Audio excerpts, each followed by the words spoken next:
Kajian ilmiah.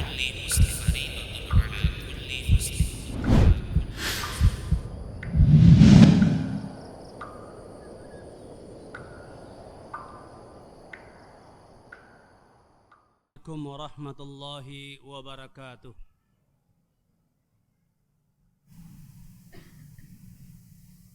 Innal hamdalillahil qail wa ma khalaqtul jinna wal insa illa liya'budun ma uridu minhum min rizqin wa ma uridu an yut'imun. Nahmaduhu wa nasta'inuhu wa nastaghfiruh wa na'udzu billahi min shururi anfusina wa min sayyiati a'malina man yahdihillahu fala mudilla lahu wa man yudlil fala hadiya lahu wa ashhadu an la ilaha illallah wahdahu la syarika lah wa ashhadu anna Muhammadan abduhu wa rasuluh arsalahu Allahu kaffatan linnas basyiran wa nadhira wa da'iyan ila Allah biiznihi wa sirajan munira. Allahumma salli wa sallim ala nabiyyina Muhammadin wa ala alihi wa ashabihi wattabi'in wattabi'it tabi'in wa man tabi'ahum bi ihsanin ila yaumiddin. Amma ba'du, faqala Allahu jalla wa ala fi kitabihil karim, ya ayyuhalladzina amanu taqullaha haqqa tuqatih wa la tamutunna illa wa antum muslimun. Ya ayyuhan nasu taqu rabbakumul ladzi khalaqakum min nafsin wahidah wa khalaqa minha zawjaha wa batha minhuma rijalan katsiran wa nisaa. Wattaqullaha alladzi tasaaluna bihi wal arham innallaha kana 'alaikum raqiba. Ya ayyuhalladzina amanu taqullaha wa qulu qawlan sadida yuslih lakum a'malakum wa yaghfir lakum dhunubakum wa man yuti'illaha wa rasulahu faqad faza fawzan 'azima. Wa qala an-nabiy sallallahu alaihi wasallam, fa inna asdaqal hadithi kitabullah wa khairal hadi hadi Muhammadin sallallahu alaihi wasallam wa syarrul umuri muhdatsatuha wa kullu muhdatsatin bid'ah wa kullu bid'atin dhalalah wa kullu dhalalatin finnar. Kaum muslimin jamaah yang dimuliakan Allah jalla wa ala, kita ucapkan alhamdulillahi rabbil alamin. Segala puji bagi Allah Rabbul Alamin. Dengan itu, dengan pujian kepada Allah, kita berusaha untuk mensyukuri nikmat yang Allah berikan kepada kita. Nikmat yang tiada terhitung oleh kita, oleh seluruh makhluk.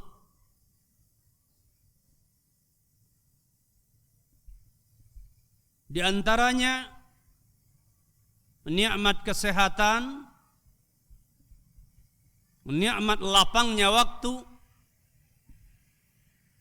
dan nikmat lapangnya hati.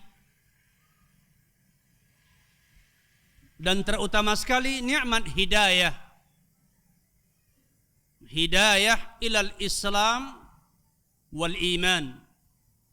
petunjuk Allah Subhanahu wa taala yang dengannya Allah menjadikan kita sebagai seorang muslim, sebagai seorang mukmin. Termasuk di antara nikmat yang Allah berikan kepada kita, nikmat yang besar adalah nikmat hadir dan berkumpulnya kita di pagi ini di salah satu rumah di antara rumah-rumah Allah, di masjid yang kita cintai ini. Semoga diberkahi oleh Allah Subhanahu wa taala. Kehadiran kita di majelis ini yaitu majelis ilmu yang Rasulullah sallallahu alaihi wasallam menyebutnya dengan taman surga.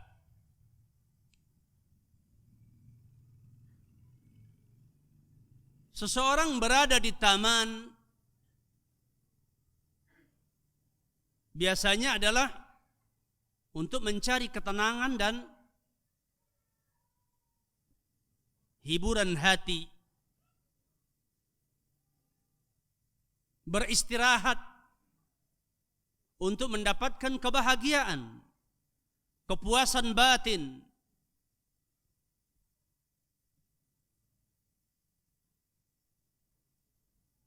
Barangkali kita bisa bertanya kepada hati kita masing-masing.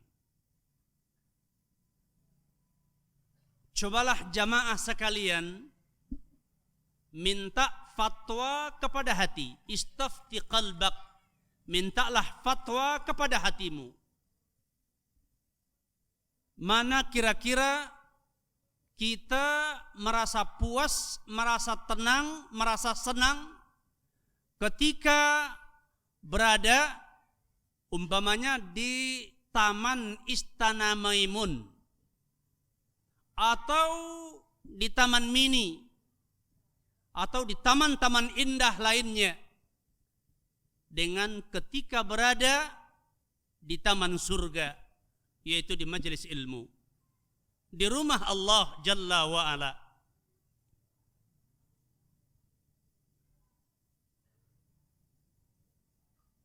Hal itu bisa menjadi gambaran bagi kita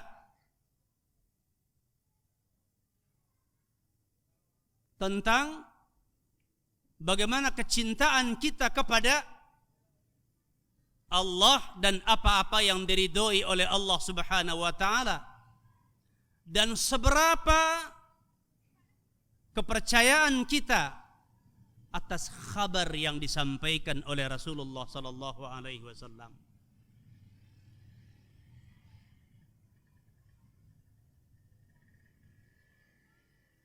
Semoga kita termasuk di antara orang-orang yang merasa nyaman, merasa tentram, merasa damai, dan tidak pernah bosan berada di majelis-majelis ilmu. Amin ya Allah, amin ya Rabbal Alamin.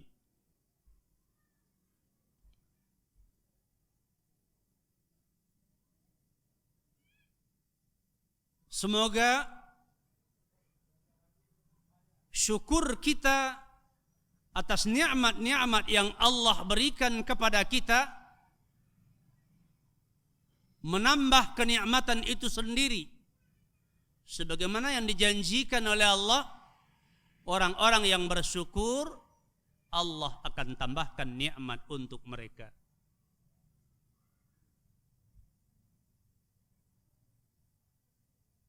Kemudian salawat dan salam kita tujukan kepada Rasulullah sallallahu alaihi wasallam dan keluarga beliau, para sahabat beliau seluruhnya, para tabi'in dan segenap kaum muslimin kaum muslimat yang selalu berusaha meneladani sunnah Rasulullah sallallahu alaihi wasallam dan sunnah para sahabat ridwanullah alaihim ajmain.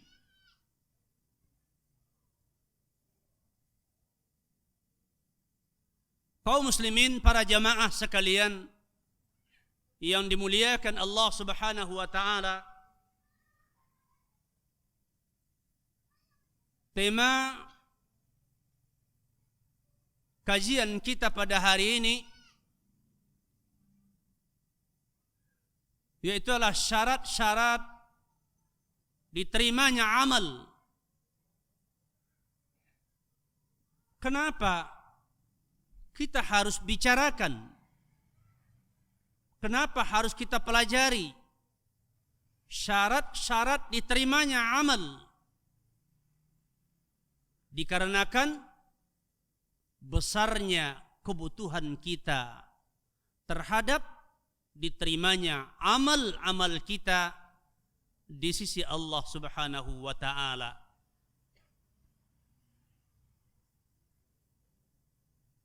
Besarnya kebutuhan kita untuk diterimanya amalan-amalan kita oleh Allah, karena masa depan kita baik di dunia dan terutama dalam kehidupan akhirat, kehidupan yang sangat panjang, tergantung kepada diterima atau tidaknya amalan kita di sisi Allah Subhanahu wa taala.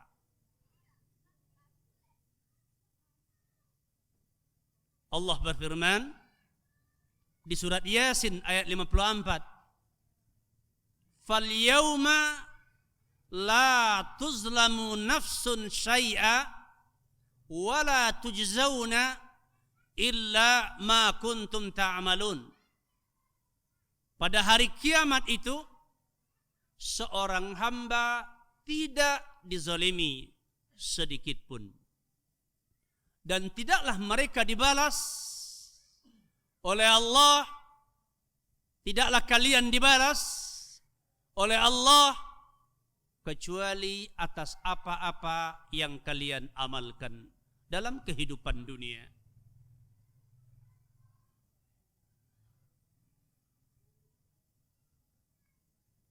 Innama tujzauna bima kuntum ta'malun.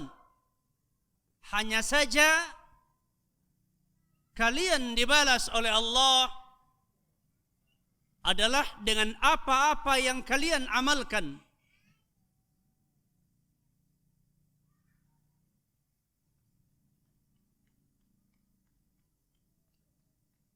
Maka oleh sebab itu, diterimanya amalan kita di sisi Allah adalah perkara yang amat penting. Dan Allah juga menyebutkan, "Wa basyiril ladzina amanu wa 'amilus shalihat anna lahum jannatin tajri min tahtihal anhar." Berilah kabar gembira kepada orang-orang yang beriman dan beramal saleh bahwa untuk mereka surga yang mengalir di bawahnya sungai-sungai.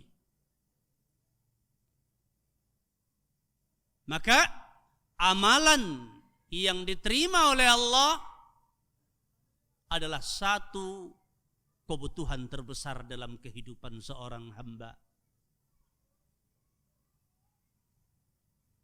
Bahkan di surah An-Nahl ayat 97 Allah sebutkan, "Man amila salihan min dzakarin aw untha wa huwa mu'minun falanuhyiyannahu hayatan thayyibatan wa lanajziyannahum bi ahsani ma kanu ya'malun."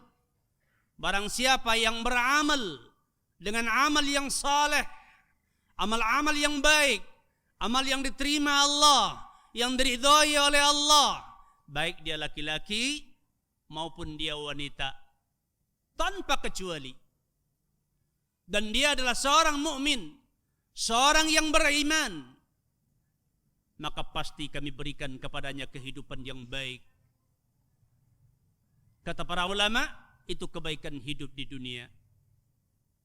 Dan sungguh akan kami lipat gandakan pahalanya atas amal yang mereka lakukan. Itu adalah untuk kehidupan akhirat. Kebaikan dunia dan kebaikan akhirat, kesuksesan dunia, kesuksesan akhirat, erat kaitannya dengan diterima atau tidaknya, atau baik atau tidaknya amalan seorang hamba dalam pandangan Allah Jalla wa'ala.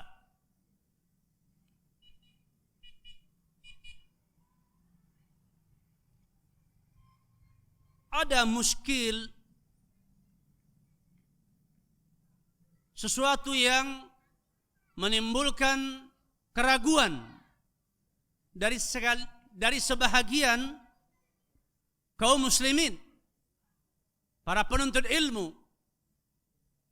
Bagaimana dengan dikatakan bahwasanya kalian akan dibalas adalah berdasarkan amal yang kalian lakukan.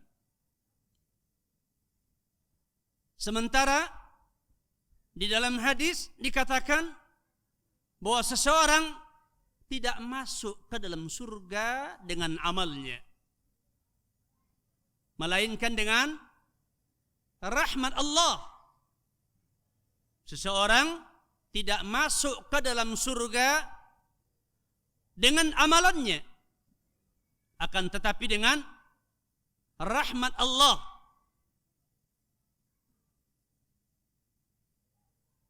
Dalam hal ini Syekh Utsaimin rahimahullah memberikan penjelasan bahwa kalimat ba, huruf ba pada bi'amalin dengan amal mengandung dua makna. Ba sebagai sababiyah, sebab, dan ba sebagai badaliyah, pengganti, iwad. Kata beliau, jika dikatakan dakhala ar-rajulu al-jannata bi'amalihi fal ma'na as-sababiyah.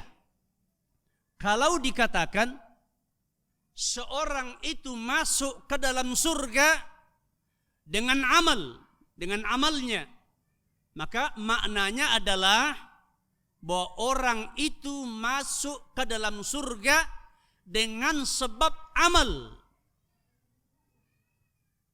dengan sebab amal yang dia lakukan. Di mana ketika Allah Subhanahu wa taala berkehendak memasukkan seseorang ke dalam surga, maka Allah akan berikan kepada orang itu, anugerahkan kepada orang itu sebab untuk bisa memasuki surga, yaitu amal saleh.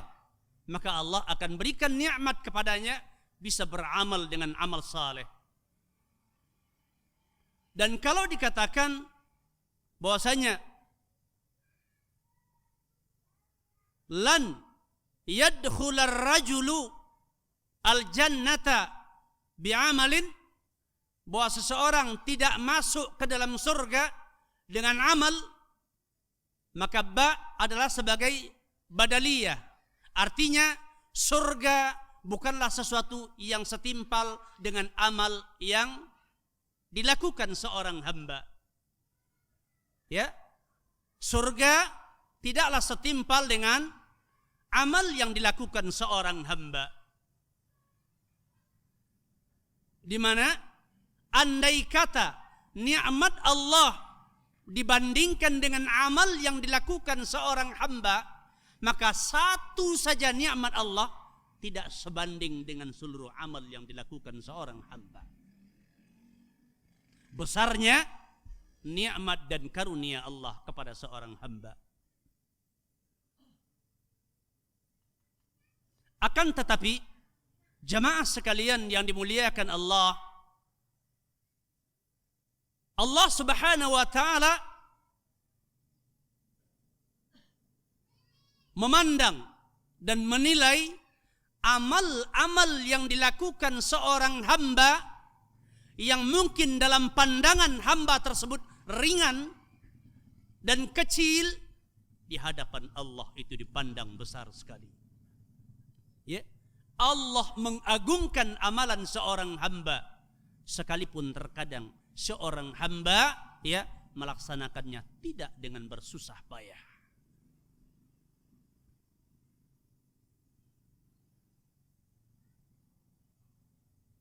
Ibnu Rajab rahimahullah, beliau menyebutkan annal amala binafsihi la yastahiqqu bihi ahadun al jannata laula anna Allah ja'alahu bifadlihi wa rahmatihi sababan lidzalika. Kata beliau bahwasanya amal itu sendiri, al-amalu binafsihi, tidak berhak dengannya seseorang untuk masuk surga kalau bukan dengan rahmat dan karunia Allah kepadanya, di mana Allah jadikan amal itu sebagai sebab untuk bisa memasukkan orang ke dalam surga. Artinya amal yang dilakukan seorang hamba tersebut dijadikan oleh Allah sebagai sebab bisa memasuki surga yang begitu mulia, yang begitu agung, nikmat yang tiada dapat diperhitungkan dan tidak bisa dikira oleh seorang hamba. Bahkan beliau juga mengatakan bahwasanya wal amalu nafsuhu min rahmatillahi wa fadlihi ala abdihi. Bahkan amalan itu sendiri, amal saleh itu sendiri adalah merupakan rahmat Allah dan karunia Allah kepada seorang hamba. Artinya apa? Kalau seseorang tidak beramal di dunia dengan amal saleh, berarti Allah tidak memberikan rahmat untuk orang itu untuk bisa masuk ke dalam surga. Agar tidak menyangka orang-orang yang salah sangka bahwa amalan bukan penentu untuk masuk surga ataupun masuk neraka. Amal itu sendiri, amal saleh adalah merupakan rahmat Allah, karunia Allah, nikmat dari Allah untuk orang-orang yang Allah kehendaki agar dimasukkan ke dalam surga.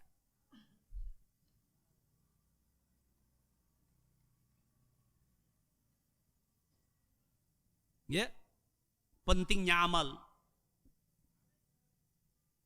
Nah, oleh sebab itu kaum muslimin jamaah sekalian yang dimuliakan oleh Allah Subhanahu wa taala, perkara ini mendorong kita untuk bisa mengagungkan syariat Allah. Mengagungkan segala perkara-perkara yang diperintahkan oleh Allah kepada kita untuk bisa dilaksanakan. Agar kita tidak memandang rendah atas amalan-amalan yang Allah syariatkan kepada kita, dan kita bisa melaksanakannya diiringi dengan raja dan khauf, berharap dengan amal yang kita lakukan Allah akan masukkan ke dalam surga, Allah masukkan kita ke dalam surga, dan Allah jauhkan kita daripada azabnya. Walau sedikit amal yang kita lakukan, kita berharap dengannya Allah menerima dan Allah meridhoi kita sebagai hambanya. Agar kita punya perhatian, punya semangat yang besar terhadap seluruh amal yang kita kerjakan. Sebagaimana ya disebutkan oleh Nabi, ya di antara contohnya raka'atani minal fajri khairun minad dunya wa ma fiha. 2 rakaat fajar lebih mulia di sisi Allah daripada dunia dan seluruh isinya. Ya. Berapa waktu yang antum gunakan untuk salat fajar 2 rakaat? Berapa pengorbanan, tenaga yang dikeluarkan, capek yang dirasakan, seberapa? Nah, Allah katakan lewat nabinya sallallahu alaihi wasallam, khairun minad dunya wa ma fiha.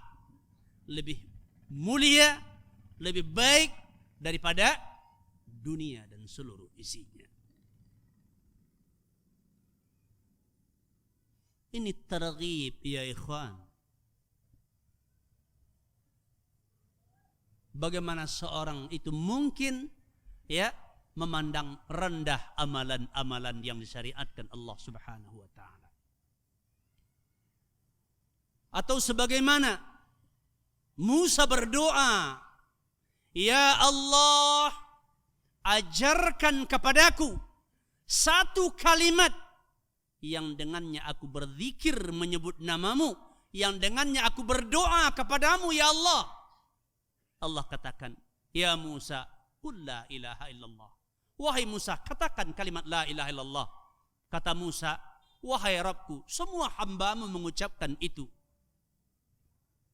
Kemudian kata Allah, seandainya langit yang 7 lapis beserta seluruh penghuninya dan bumi yang 7 lapis diletakkan di 1 daun timbangan, dan kalimat la ilaha illallah pada daun timbangan yang lain, niscaya akan lebih berat kalimat la ilaha illallah. Ya, kalimat la ilaha illallah lebih berharga, lebih tinggi, lebih mulia, lebih berat daripada langit 7 lapis beserta seluruh penghuninya dan bumi 7 lapis.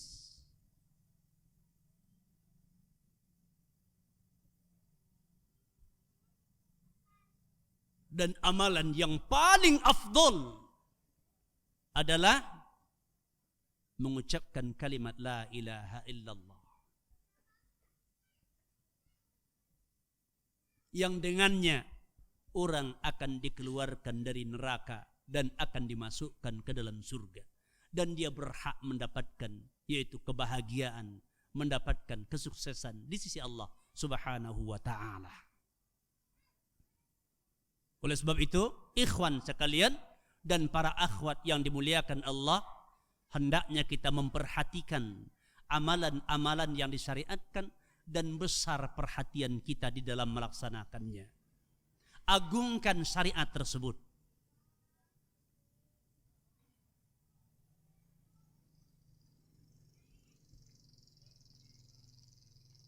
Sebagaimana juga Nabi mengatakan, yang maksudnya seandainya seorang hamba tahu fadilah yang terdapat di salat subuh, niscaya mereka akan datang kepadanya menghadiri salat subuh berjamaah walau dengan merangkak.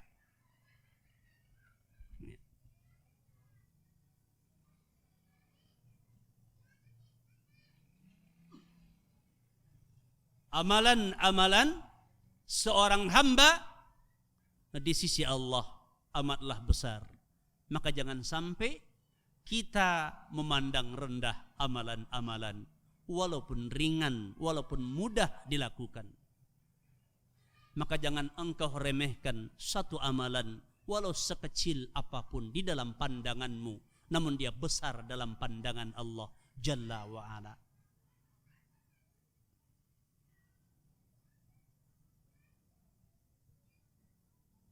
Oleh sebab itu,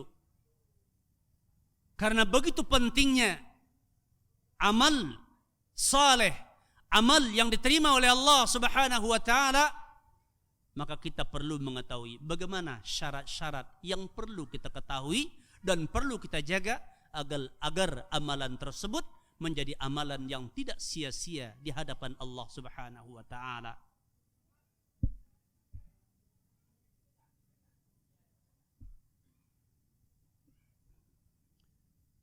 para ulama ada yang menyebutkan bahwa syarat diterima amal yaitu ada dua. Al-ikhlas wal mutaba'ah. Ikhlas dan ittiba'us sunnah. Berdasarkan kepada ayat di surah Al-Kahfi ayat 110 diantaranya. Faman kana yarju liqa'a rabbih falyamal 'amalan salihan wa la yusyrik bi ibadati rabbih ahada. Barang siapa yang mengharapkan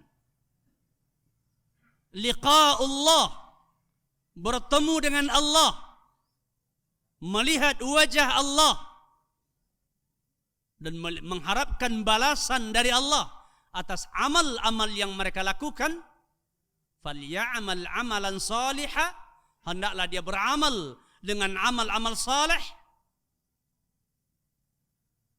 Fudail bin Iyad rahimahullah menyebutkan bahwasanya amal saleh adalah ittiba'us sunnah, mengikuti sunnah Rasulullah sallallahu alaihi wasallam. Wala yusyrik fi ibadatihi ahada, dan jangan dia serikatkan Allah dalam ibadahnya dengan sesuatu. Wa huwal ikhlas, dan dia adalah ikhlas. Sebagian ulama menyebutkan, ya, berdasarkan istiqra, penelitian terhadap ayat-ayat Al-Quran dan hadis-hadis Rasulullah sallallahu alaihi wasallam, bahwa syarat diterimanya amalan ada 3. Pertama, yaitu adalah al-imanu billah wa tauhiduhu, beriman kepada Allah dan mentauhidkannya. Kemudian ittiba'us sunnah dan ikhlas. Tidak ada pertentangan pada kedua pendapat ini. Allah Subhanahu wa taala berfirman menjelaskan tentang kedudukan antara iman dengan amal. Allah sebutkan tentang keadaan amalan-amalan orang yang kafir, orang yang tidak beriman. Di surat Al-Furqan ayat 23. Wa qadimna ila ma amilu min amalin faja'alnahu haba'an manthura. Dan kami perlihatkan kepada mereka amalan-amalan mereka, kemudian kami jadikan amalannya itu bagaikan debu yang berterbangan. Syekh Abdul Rahman As-Sa'di rahimahullah di dalam kitab tafsir beliau menjelaskan bahwasanya Allah Subhanahu wa taala menghadapkan, memperlihatkan kepada orang-orang kafir amalan-amalan mereka yang dengan amalan itu mereka mengharapkan keselamatan.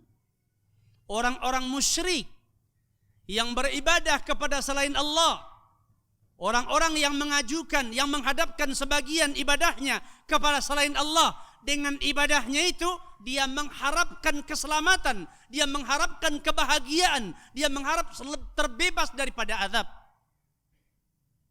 Harapan dia dari amal yang dia lakukan. Akan tetapi disebutkan ternyata di akhirat, ya, dikatakan Allah jadikan amalannya itu haba'an manthura, bagaikan debu yang berterbangan. Lifaqdi imanihi, karena ketiadaan iman mereka.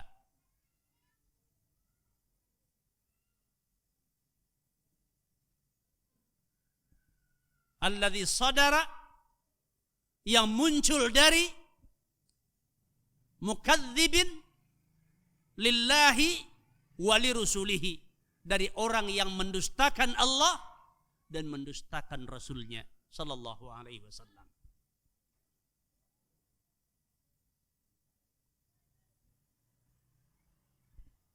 Ayat ini memberikan peringatan kepada kita pentingnya amalan-amalan itu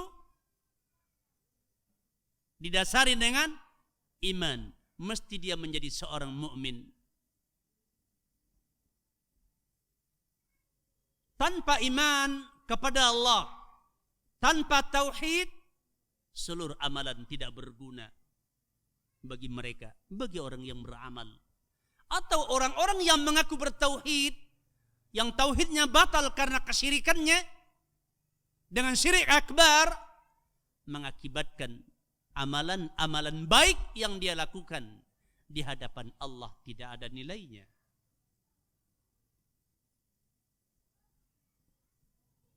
Sebagaimana disebutkan juga oleh Allah Subhanahu wa ta'ala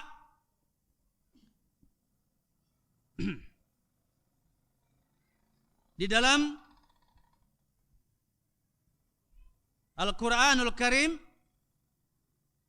وَلَقَدْ أُوحِيَ إِلَيْكَ وَإِلَى الَّذِينَ مِنْ قَبْلِكَ لَإِنْ أَشْرَكْتَ لَيَحْبَطَنَّ عَمَلُكَ وَلَتَكُونَنَّ مِنَ الْخَاسِرِينَ. Di surah Az-Zumar ayat 88. Dan sungguh telah diwahyukan kepada engkau wahai Muhammad dan kepada orang-orang sebelum engkau dari kalangan para rasul, jika seandainya engkau melakukan kesyirikan, maka niscaya batallah amalanmu dan jadilah engkau termasuk di antara orang-orang yang merugi.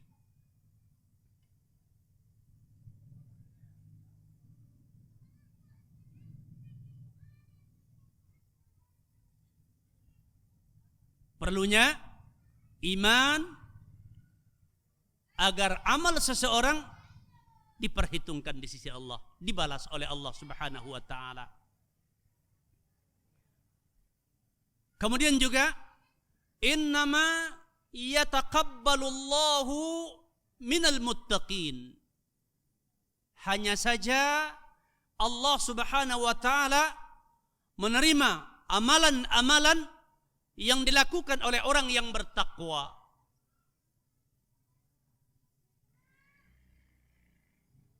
Nah, seseorang yang bertakwa adalah orang yang dipastikan sebagai seorang muslim, sebagai seorang mukmin. Tidak ada ketakwaan tanpa iman. Tidak ada ketakwaan tanpa tauhid.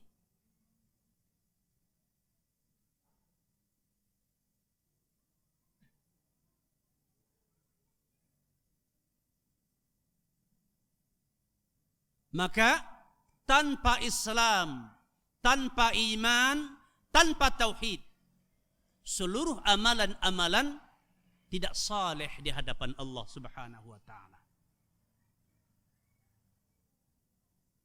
Seluruh yang dia amalkan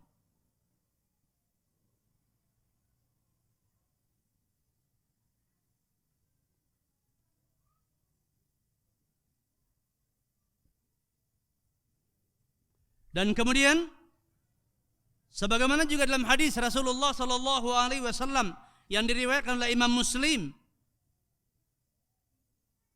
ketika Rasulullah sallallahu alaihi wasallam ditanya tentang suatu amalan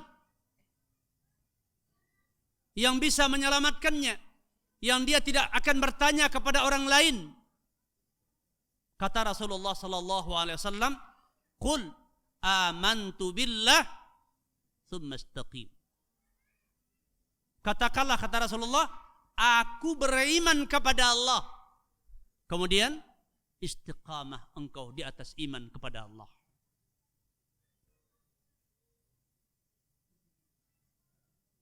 Istiqamah adalah satu amalan yang sangat besar yang diwasiatkan oleh Allah dan Rasulnya. Di antaranya Rasulullah SAW berwasiat ya agar kita beristiqamah di atas iman. Qul amantu billah thumma istaqim.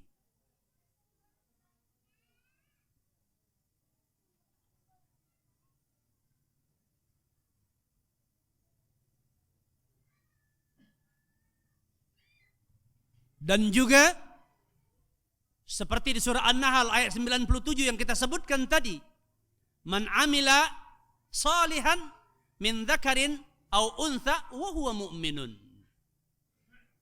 Amal yang dilandasi dengan iman bisa menyelamatkan orangnya di dunia dan di akhirat,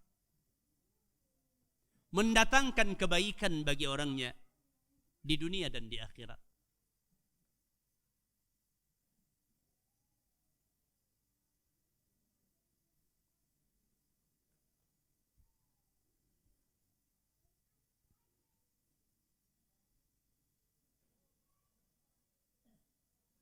Dan di antara syarat iman, ya, agar seseorang yang beramal tidak merusak amalannya dengan sebab kekufurannya atau kesyirikannya, seperti seseorang yang memalingkan sesuatu dari ibadahnya kepada selain Allah, seperti berdoa meminta kepada para nabi atau berdoa kepada arwah para nabi dan arwah as-salihin, arwahnya orang-orang saleh, seperti mendatangi kuburan-kuburan orang saleh untuk meminta tolong atas suatu hajat yang tidak mungkin bisa dipenuhi tentunya oleh arwah yang ada di dalam kubur atau oleh orang yang sudah mati, karena orang yang sudah mati butuh ditolong, bukan tempat minta tolong. Doa adalah ibadah. Yang berdoa kepada selain Allah terjatuh kepada kesyirikan, karena selain Allah tidak mampu memberikan pertolongan kepada hamba. Bahkan para hamba atau makhluk yang menolong makhluk lain menurut kadar yang mampu dia lakukan, itu tidak terjadi kecuali karena izin Allah dan kemudahan yang diberikan oleh Allah. Pada hakikatnya semua itu adalah dari sisi Allah Subhanahu wa ta'ala.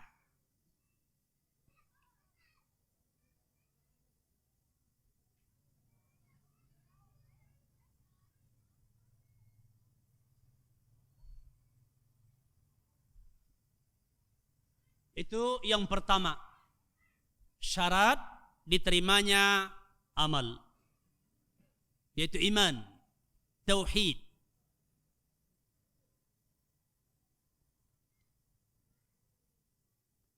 Yang kedua adalah al-ikhlas.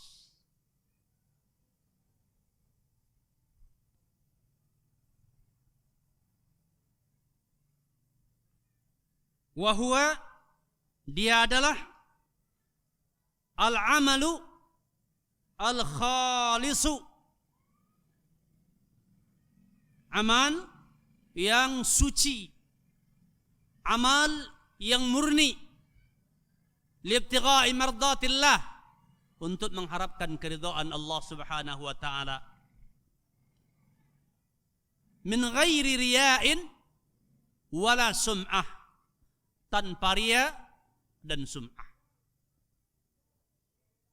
Amal yang dilakukan semata-mata mengharapkan keridhaan dari Allah Subhanahu wa ta'ala, tidak mengharapkan yaitu balasan dari makhluk.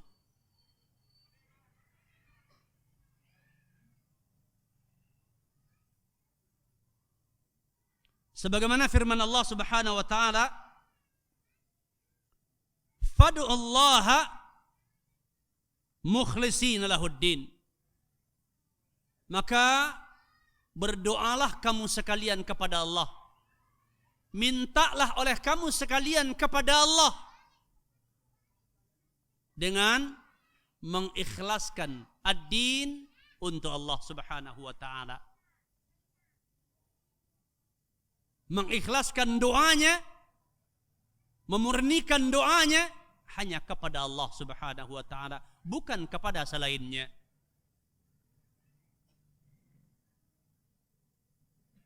Ya, pesan dari panitia, mohon para ikhwan lebih merapat ke depan karena mungkin ada sebahagian ya para ikhwan yang masih berdiri, ya, beri tempat kepada ikhwan yang masih belum mendapatkan tempat duduk.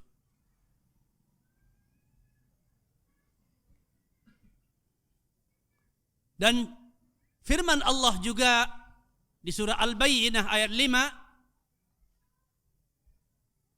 "Wa ma umiru illa liya'budullaha mukhlishina lahuddin." Dan tidaklah mereka diperintah kecuali untuk beribadah kepada Allah dan mengikhlaskan kepada Allah dinnya, amalannya.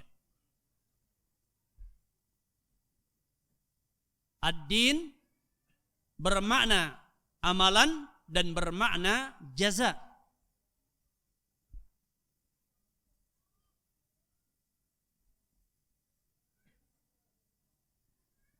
Dan hendaklah dia mengikhlaskan seluruh amalnya untuk Allah Rabbul Alamin. Ya, seluruh apa yang dia amalkan min qaulin wa fi'lin, baik perkataan maupun perbuatan.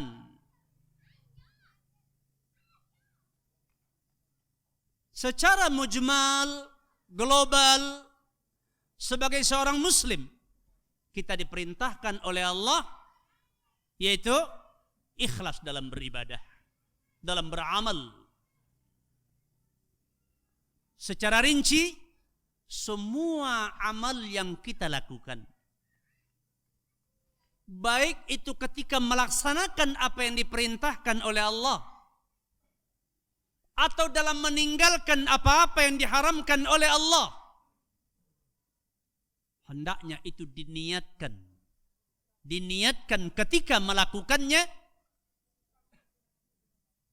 adalah agar perbuatan itu menjadi amal saleh yang diterima di sisi Allah Subhanahu wa taala.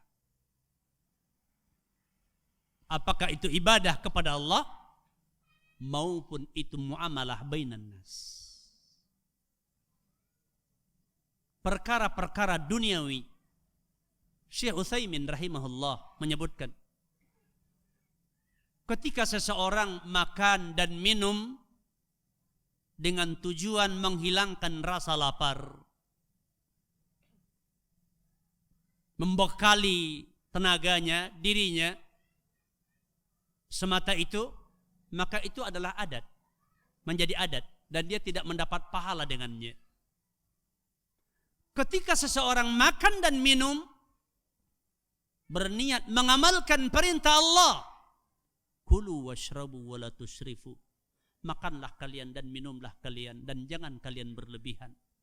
Ya, dia laksanakan itu, dia makan, dia minum, ya, karena Allah Subhanahu wa taala memerintahkan itu demi membekali fisiknya untuk bisa beribadah kepada Allah, menjalankan perintah-perintah Allah yang lainnya.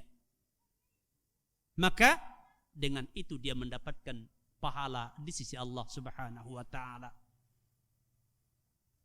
Maka beliau menjelaskan, ya, pengaruh niat terhadap amal, bahkan urusan duniawi, perkara-perkara kepentingan yang nampaknya pekerjaanlah untuk dunia, tatkala niatnya dengan itu adalah untuk mendekatkan diri kepada Allah, maka itu bisa menjadikan perbuatannya menjadi amal saleh yang akan dibalas oleh Allah dengan balasan berlipat ganda.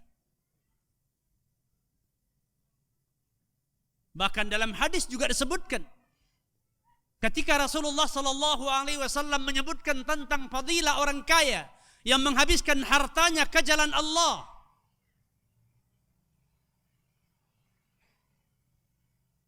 kemudian ketika orang-orang miskin mengadukan kepada Rasulullah, Bagaimana dengan kami ya Rasulullah yang tidak mempunyai banyak harta? Dengan apa kami bersedekah? Nabi mengatakan, ya, tahmid, tahlil, tasbih dan lain-lainnya adalah sedekah. Kemudian kata Nabi, bahkan ketika salah seorang kalian menunaikan syahwatnya kepada istrinya, itu pun sedekah baginya. Para sahabat bertanya, wahai Rasulullah, ketika seseorang melampiaskan syahwatnya, dia berpahala ya Rasulullah. Kata Rasulullah, iya. Bukankah ketika diletakkannya syahwatnya itu di tempat yang haram, dia berdosa? Iya. Demikian juga kalau ditempatkannya di tempat yang halal, maka dia akan berpahala. Maka dengan demikian, ketika seseorang menikah, ketika seseorang berumah tangga, ketika seseorang tersenyum kepada istrinya, ketika seseorang menafkahi istrinya, ketika seseorang menggauli istrinya, dia bisa mendapatkan pahala dengan amalan itu. Ketika dia niatkan semua itu adalah untuk melaksanakan syariat Allah. Karena Allah memang memerintahkan, wa'ashiruhunna bil ma'ruf. Pergaulilah istri-istri kalian dengan pergaulan yang baik. Ketika dia mempergauli istrinya dengan niat seperti itu, maka pahala dijanjikan oleh Allah Subhanahu wa ta'ala. Maka amalan-amalan seseorang menjadi besar di sisi Allah tatkala orang menunjukkan amalan itu adalah untuk Allah Jalla wa'ala. Dan niat yang ikhlas juga akan menuntun seseorang memperhatikan amal dan perbuatannya. Karena dia meniatkan amalannya adalah untuk meraih ridha Allah, meraih cinta Allah, maka ketentuan-ketentuan Allah terkait dengan amal itu pasti akan diperhatikan orang ini. Sebab dia tahu, andai kata dia tunaikan dengan cara yang tidak sesuai dengan yang digariskan oleh Allah, tentu Allah tidak akan berkenan menerimanya. Bagaimana mungkin Allah akan menerima amalan seseorang yang dia katakan untuk Allah, sementara Allah tidak memerintahkan dengan bentuk seperti itu? Maka niat yang benar, niat yang ikhlas akan mendidik dan mengantarkan seorang yang beramal peduli untuk memperhatikan bagaimana tata cara beramal, bagaimana tata cara berbuat, baik terkait dengan hablum minallah maupun terkait dengan hablum minan nas.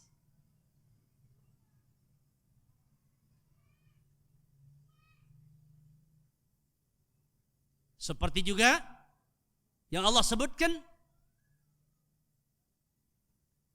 bahwasanya aku jadikan kezaliman itu haram bagiku, dan aku jadikan dia di antara kalian sesuatu yang diharamkan. Maka jangan kalian saling menzalimi. Nah, ketika seseorang berniat bermuamalah dengan manusia dalam rangka untuk mengumpulkan amal-amal saleh, kepingin menjadikan muamalahnya dengan orang-orang termasuk di antara mengumpulkan bekal dari amal-amal saleh, dia akan perhatikan hak-hak pergaulan di dalam Islam. Dia akan jaga kehormatan orang lain, dia akan jaga darah dan nyawa orang lain, dan dia akan jaga harta orang lain. Kenapa? Karena dia tahu Allah mengharamkan kezaliman, sedangkan dia berharap dalam pergaulannya dengan orang, dia mengharapkan itu termasuk bekal daripada amal-amal saleh yang bisa dia kumpulkan untuk menyelamatkan dirinya.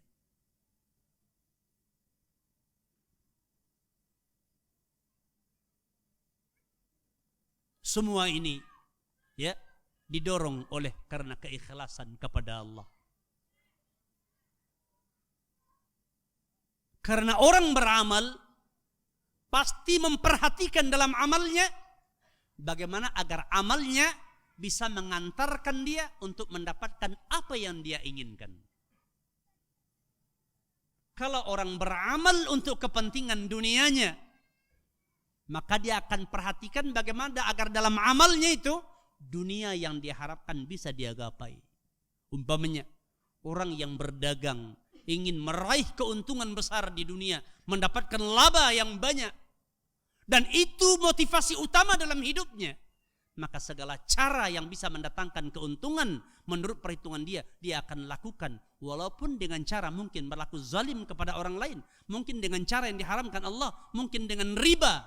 Kenapa? Karena target utamanya adalah dunia itu bisa masuk ke dalam pangkuannya.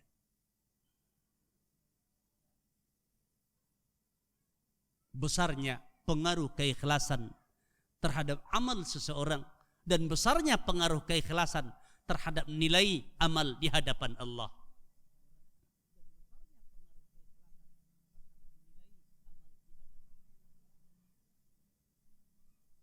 Bahkan berkaitan dengan ayat yang menyebutkan bahwasanya Allah menguji kalian, siapa di antara kalian yang lebih bagus amalannya.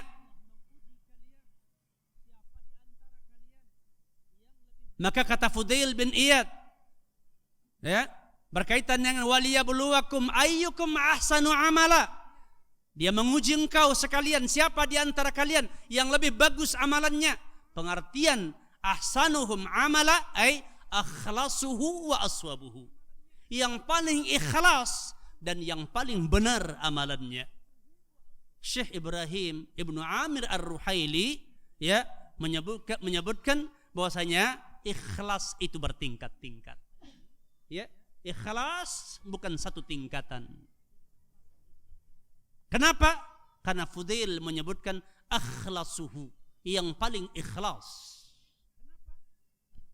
Makanya, ya, amalan seseorang akan menjadi besar niat pahalanya, jazaknya, ya, dengan tingkat keikhlasan yang lebih tinggi, yang didasari dengan rasa harap kepada Allah yang besar dan takut kepada Allah yang besar.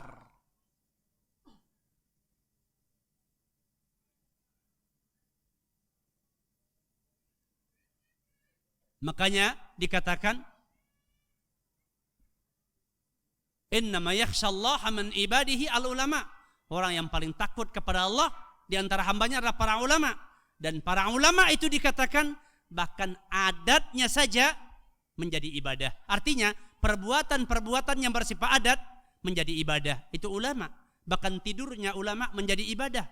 Ya, ibadahnya orang awam terkadang menjadi adat. Kenapa? Karena orang awam sebahagiannya illa man rahimahullah, ketika dia beramal hanyalah sekadar melakukan rutinitas. Dia lupa meniatkan agar amalan tersebut menjadi bekalnya di hadapan Allah Jalla wa Ala.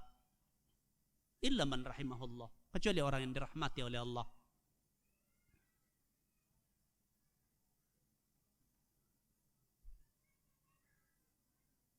Kemudian keikhlasan ini dikatakan akan dirusak oleh 3 perkara. Ya, ada 3 perkara yang bisa merusak keikhlasan.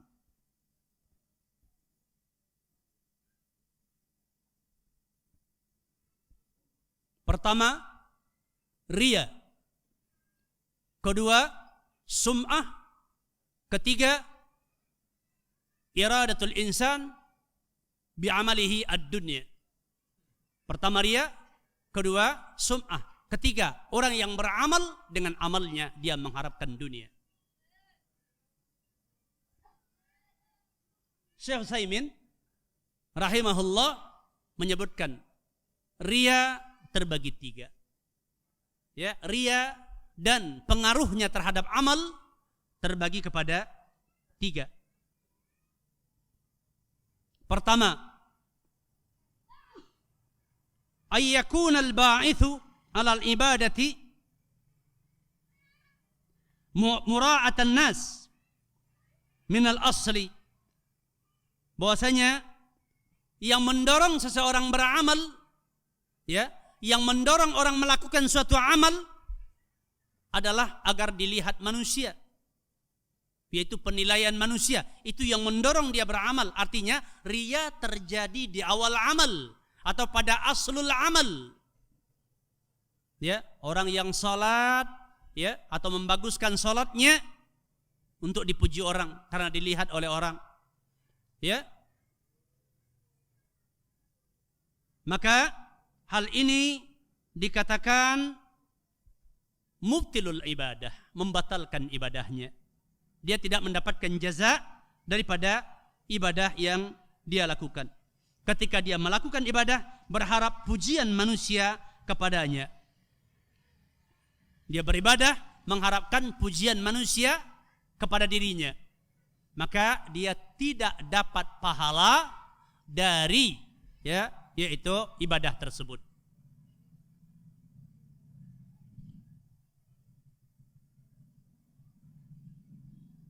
Ria terjadi terhadap yaitu pokok ibadahnya, dasar ibadahnya, atau di awal ibadahnya, atau ibadah itu timbul karena rianya. Maka ibadahnya tidak diterima di sisi Allah. Karena dia bukan orang bertakwa. Orang bertakwa tidak beramal mengharapkan pujian manusia. Kedua, ayyakuna musyarikan lil ibadati fi athnaiha. Yang kedua, kalau ria terjadi di tengah amal. Ria terjadi di tengah amal. Artinya dia melakukan suatu amalan murni karena Allah. Dia tegakkan salat karena Allah. Dia berpuasa karena Allah.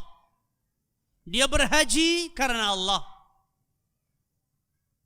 Membaca Al-Quran karena Allah dan lain-lainnya. Di awalnya. Jadi yang mendorong dia, yang mengantarkan dia kepada amal, dia berharap Allah memberikan balasan. Dia mencari ridha Allah dengan hal itu. Agar itu termasuk bekal bagi dia untuk menyelamatkan dia di masa depan. Baik di dunia dan terutama di akhirat. Kemudian di tengah perjalanan amalnya, ketika dia sedang beramal, syaitan merayunya, menggodanya, maka terjatuhlah dia kepada riya. Ya, terjatuh dia kepada riya. Maka bagaimana pengaruh riya terhadap amal yang sedang dia lakukan? Beliau menjelaskan ini terbagi dua. Jadi yang nomor dua ini terbagi dua. Pertama, jika seandainya amal itu yang awal dan akhirnya saling berkaitan, ya, awal dan akhirnya saling berkaitan, seperti sholat. Kalau seseorang umpamanya ya buang angin di rakaat keempat pada salat zuhur umpamanya, contoh buang angin rakaat keempat, maka apakah 3 rakaat yang pertama itu dihitung sah? Apakah ya sudah ditunaikan 3 rakaat? Dia pergi berwudu, balik lagi, kemudian ya menutupi 1 rakaat yang ketinggalan. Apakah demikian? Tidak. Jadi jika batal di akhir, maka batal seluruhnya. Itu namanya amalnya yang pertama berkaitan dengan yang belakangan. Kalau dalam amal seperti ini terjadi ria di tengah jalan ketika sedang beramal, maka tergantung kepada 2 keadaan. Ya. Pertama, kalau ketika ria ini datang, kemudian orangnya berjuang untuk melawannya. Ya, dia berjuang dalam batinnya untuk melawan ria tersebut, melawan ya godaan syaitan tersebut. Maka dikatakan rianya tidak berpengaruh terhadap ya amalnya, artinya tidak membatalkan amalannya. Dia mendapatkan jaza yang sempurna. Kalau seandainya dia memperturutkan mengikuti rianya, dia jadi tertipu dengan rianya. Umpamanya dia seorang imam, sholat awalnya barangkali ada 5 orang, 10 orang, dia bacaan biasa. Ya. Begitu dengar suara orang banyak masuk, rakaat berikutnya orang ramai, syaitan menggodanya, maka dia pertunjukkan bacaan yang indah, yang bagus agar dipuji orang. Kemudian dia ikuti itu, dia tergoda dengannya sampai selesai, maka batallah pahala salatnya. Ya, ini kalau terjadi di tengah amal. Begitu. Kalau seandainya amalannya ini yang awal dengan yang akhir tidak berkaitan untuk keabsahannya, terjadi ria di tengah-tengah amal. Umpamanya, ya, seseorang dia punya harta 1 juta. Dia infakkan 500.000 ikhlas karena Allah. Mungkin di awal seperti inilah ya. Umpamanya di awalnya orang mengedarkan kota infak, dia masukkan 500.000 ikhlas karena Allah. Selesai kajian ada pengumuman, ya, untuk berlomba-lomba mengumpulkan infak, untuk melemparkan infaknya. Kemudian syaitan pun menggodanya. Coba engkau perlihatkan dulu infakmu, tunjukkan siapa kamu. Ya, syaitan membujuknya, tunjukkan dulu siapa kamu. Banyaknya hartamu dan besarnya perhatianmu untuk agama ini, agar orang tahu siapa Anda. Ya, godaan syaitan, dia pun terbujuk. Begitu, ya.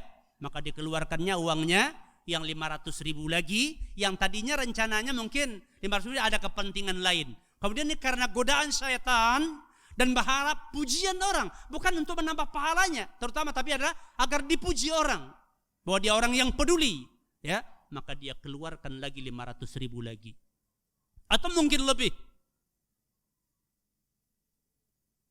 ya, dia perturutkan rianya, dia keluarkan infaknya, mengharapkan pujian orang, maka bagaimana jadinya?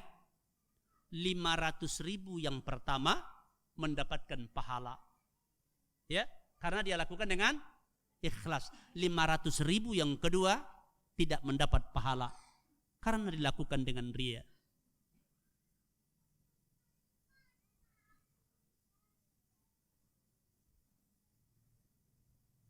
Ketiga, kalau riya menerpa seorang yang beramal setelah dia selesai dalam beramal, maka ulama berbeda pendapat dalam hal ini. Sebagian yang mengatakan, andai kata seseorang beramal dengan amal saleh, dengan ikhlas karena Allah, selesai beramal, ya, timbul riya. Dia takjub, dia bangga dengan amal yang dia lakukan tersebut. Maka ada yang mengatakan dia berdosa karena bangganya dan dia tidak mendapatkan pahala dari amalnya. Dan sebagian mengatakan bahwasanya dia berdosa dengan bangganya, namun amal yang dia lakukan tadi dia mendapat pahala. Ya, dia dapat pahala dari amalnya karena dia lakukan sampai selesai karena Allah. Ya, cuman dia berdosa karena timbul bangga diri, kesombongan diri setelah itu, dosa bangga yang ditimpakan kepadanya. Dan Syekh Utsaimin mengatakan bahwa ya diterima amalnya kalau riya terjadi setelah dia beramal.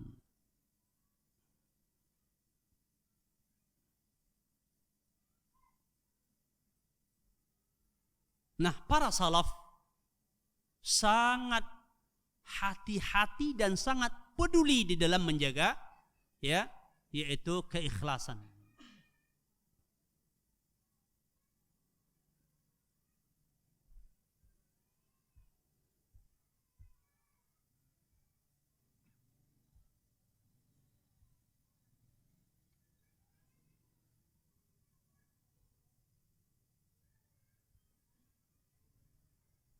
Karena rasa khawatir mereka, takut amalnya tidak diterima oleh Allah.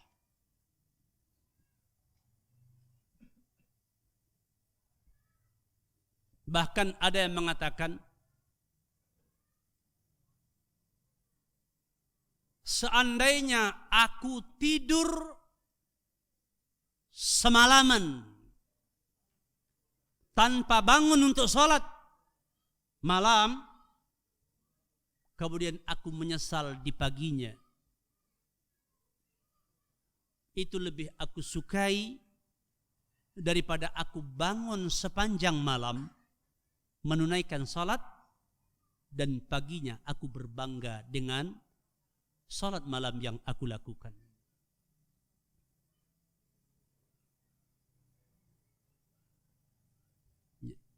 Menunjukkan betapa pentingnya perkara keikhlasan.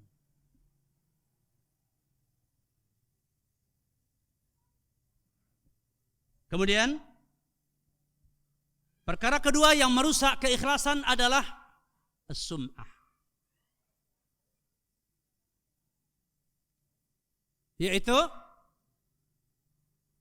orang-orang yang beramal yang ingin, yaitu memperdengarkan, menceritakan kepada orang-orang tentang kebaikannya, tentang amalnya, agar dia mendapatkan pujian.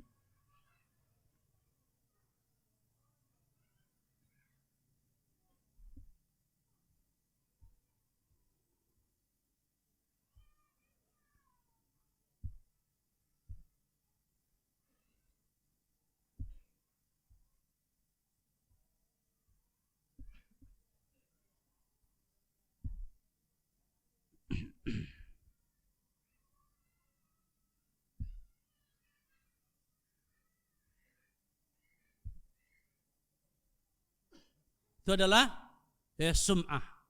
Kemudian yang ketiga, perkara yang merusak keikhlasan adalah cinta dunia. Ya, cinta dunia.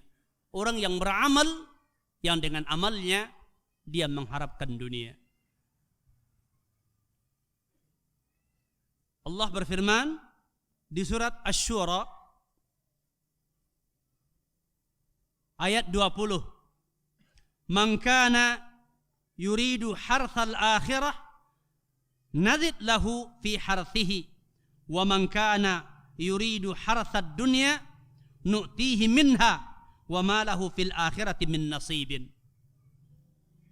Barang siapa yang mengharapkan balasan akhirat dari amal-amal yang dia lakukan, maka kami tambahkan baginya balasan atas amal-amal baik yang dia lakukan. Dan barang siapa yang mengharapkan balasan dunia, maka kami berikan kepadanya balasan dunia di antara apa-apa yang sudah diperuntukkan baginya. Dunia itu bagaimanapun besar hasrat seorang manusia kepadanya dan bagaimanapun besar perjuangannya untuk meraih dunia, sampai-sampai tidak peduli dengan halal dan haram, namun dunia itu tidak akan didapatnya kecuali sebatas yang sudah ditentukan Allah untuk dia. Tidak akan lebih daripada itu. Tertipulah orang-orang yang mengejar dunia dengan mengabaikan aturan-aturan agama. Baik di dalam mencari kedudukan atau di dalam mengumpulkan harta. Boleh orang mencari dunia, tapi dengan niat hendaknya agar itu bisa menjadi bekalnya dalam beramal saleh, karena dia tahu yang akan menemani dia sampai ke kuburan dan sampai ke akhirat adalah amal-amal salehnya, bukan harta dan bukan kedudukan. Boleh orang punya harta, bagus, punya harta banyak, bagus punya kedudukan, selama harta dan kedudukan dipandang, diyakini oleh seorang hamba bisa dimanfaatkan sebagai ladang amal, ya, untuk beramal dengan amal saleh. Nah, kalau demikian tujuannya mengumpulkan harta, mencari kedudukan, dan kekuasaan agar bisa beramal kepada Allah dengan amal saleh, tentu tak mungkin harta itu, kedudukan itu dikejar dengan perkara yang diharamkan oleh Allah Subhanahu wa taala.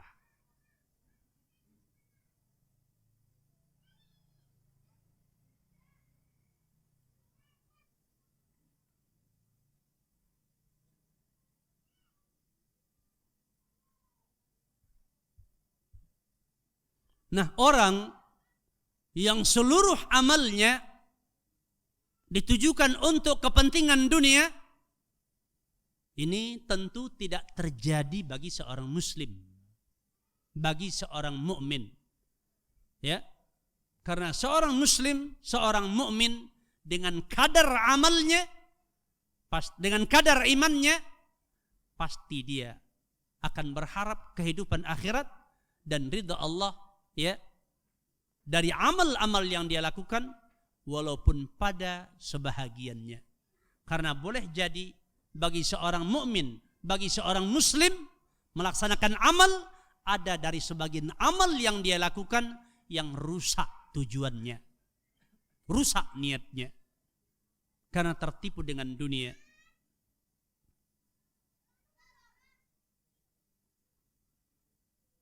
Oleh sebab itu, ya, Allah berfirman di surat Al-Qasas ayat 77, "Wabtaghi fima ataka Allahu daral akhirah wa la tansa nasibaka minad dunya."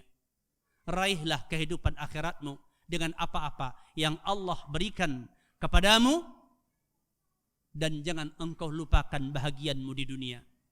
Ya, nikmatilah kehidupan di dunia ini sebatas itu, tidak menimbulkan dosa dan bahkan bisa dijadikan sebagai amal saleh, walaupun itu adalah dalam rangka kita menikmati dan mensyukuri pemberian Allah dalam kehidupan dunia ini.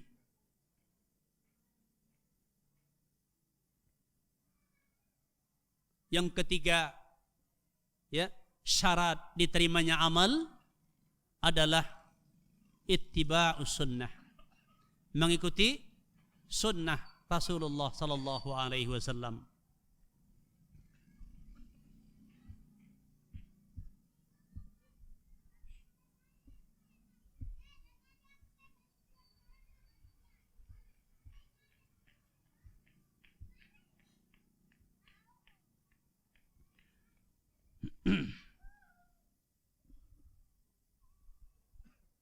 Sebagaimana firman Allah, "Wa ma atakumur rasul fakhudhuhu wa ma nahakum anhu fantahu." Di suratul Hasr. Apa-apa yang dibawa oleh Rasul, maka ambillah oleh kamu sekalian. Ambillah agama itu dari Rasulullah. Allah na'budallaha illa bima syara'a. Agar kita tidak beribadah kepada Allah kecuali dengan syariat yang diajarkan oleh Rasulullah sallallahu alaihi wasallam.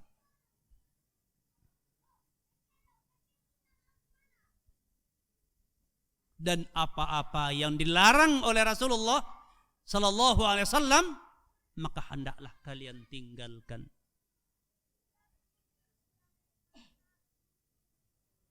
Termasuk yang diperintahkan oleh Rasulullah sallallahu alaihi wasallam, berpegang dengan sunnahnya dan sunnah para sahabatnya.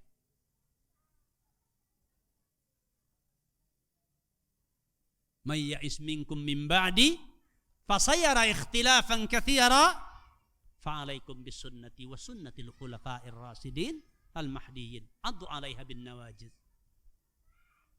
Barang siapa yang hidup di antara kalian setelah aku, dia akan melihat banyak perselisihan kaum muslimin. Banyak terjadi perbedaan, perselisihan. Semua mengaku inilah jalan kebenaran. Ketika itu terjadi, Nabi memerintahkan, ya, fa'alaikum bisunnati wa sunnatil khulafa'ir rasyidin. Hendaknya kalian berpegang dengan sunnahku dan sunnah para khalifahku. Maka oleh sebab itu, seorang muslim, seorang mukmin mesti menanamkan di dalam dirinya rasa cinta kepada sunnah Rasulullah, rasa peduli untuk membersihkan amalnya jangan sampai menyimpang dan menyeleweng daripada tuntunan Rasulullah dan tuntunan para salafun salih. Karena jaminan Allah untuk keselamatan dalam beragama adalah dengan mengikuti Rasulullah dan para sahabatnya. Dan di antara yang dilarang oleh Rasulullah, yaitu adalah bid'ah.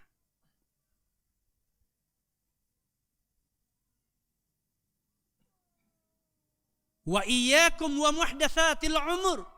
Wa muhdatsatil umur. Awas kalian dengan perkara-perkara yang diada-adakan. Wa iyyakum wa muhdatsatil umur. Perkara yang diada-adakan atas nama agama, atas nama syariat.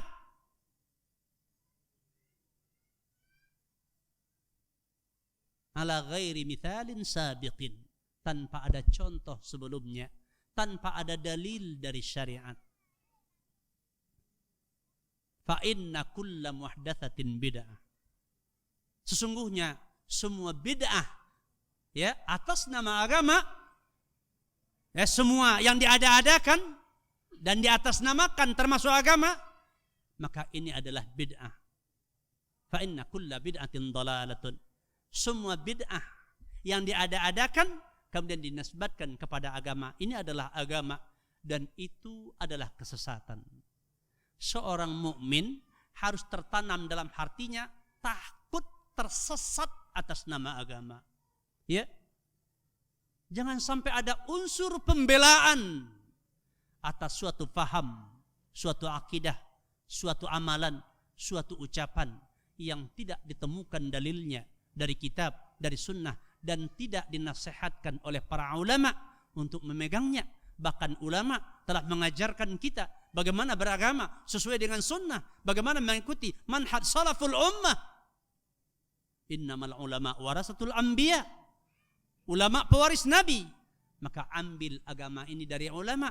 Jangan ambil ulama dari tetua kampung dengan alasan mengikuti kebudayaan, mengikuti kebiasaan nenek moyang yang sudah turun-temurun berabad-abad, yang tidak ada dalilnya dari Al-Quran, dari sunnah Rasulullah SAW. Karena cara beragama mengikuti para pendahulu, ini kebiasaan orang-orang musyrik dan kebiasaan para orang-orang yang mendustakan ayat-ayat Allah dari zaman ke zaman.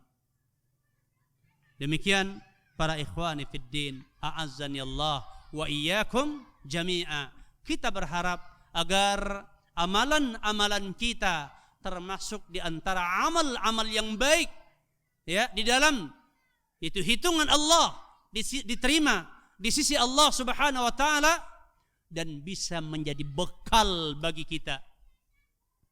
Dan kita bermohon semoga Allah menjadikan kita termasuk di antara orang-orang yang bertakwa, karena kita ketahui amal-amal yang diterima oleh Allah adalah amal yang dilakukan oleh orang-orang yang bertakwa. Semoga Allah jadikan kita termasuk orang-orang yang bertakwa, karena dengan takwa kita bisa mengumpulkan bekal dari amal-amal saleh.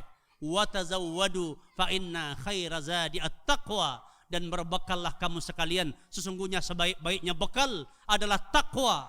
Maka oleh sebab itu hendaknya kita bisa mendasari amalan-amalan kita dengan dasar ketakwaan kepada Allah, agar jangan sampai amalan kita tersia-sia di hadapan Allah. Kita menyangka bahwa amal kita itu telah cukup menyelamatkan kita sampai ke akhirat, ternyata di akhirat diperlihatkan kepada kita amal itu tidak ada nilainya di hadapan Allah. Na'udzubillah. Kita berharap semoga Allah memberikan perlindungan kepada kita dan semoga kita menjadi hamba-hambanya yang saleh. Demikian pembahasan kita pagi ini, mudah-mudahan bermanfaat dan kebenaran datang dari Allah, kesalahan dan kesilapan datang dari diri saya pribadi. Semoga Allah memberikan jalan perbaikan ke depan, karena Allah mengatakan, ya ayyuhalladzina amanu ittaqullaha wa qulu qawlan sadida yuslih lakum a'malakum wa yaghfir lakum dzunubakum wa may yuti'illaha wa rasulahu faqad faza fawzan azima. Wahai orang-orang yang beriman, bertakwalah kamu kepada Allah dan katakan perkataan yang benar. Maka dengan itu Allah akan mengampuni kesalahanmu dan Allah akan memperbaiki amalanmu. barang siapa yang taat kepada Allah dan Rasulnya, dia akan memperoleh kemenangan yang besar. Semoga Allah ampuni dosa dan kesalahan kita, kesilapan kita, dan semoga Allah terima amalan-amalan kita, dan semoga Allah memperbaiki kita ke depan. Demikian saja ya. Kemudian jika ada 1-2 pertanyaan, ya kita akan berikan kesempatan menjawab untuk beberapa menit.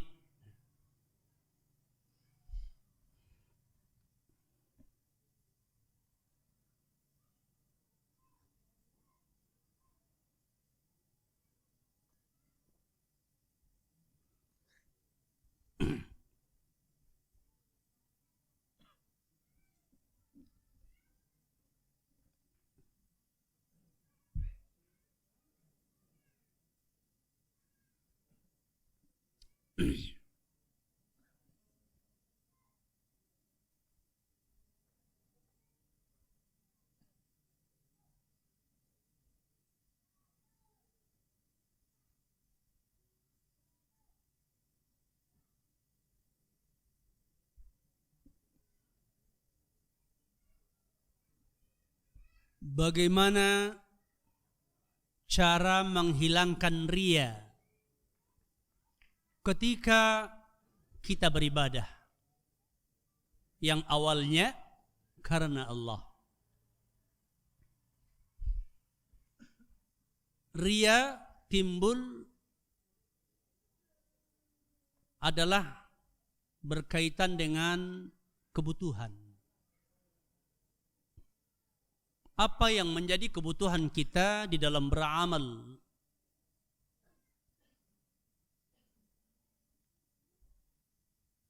Jika kita dalam beramal mengharapkan pujian dan penilaian manusia, suka dengan hal itu, maka kita akan terganggu di dalam amal. Dan jika kita beramal mengharapkan keridhaan Allah, maka kita akan kuat dengannya. Sebagaimana dikatakan bahwa syaitan ya tidak mampu menggoda orang-orang yang ikhlas.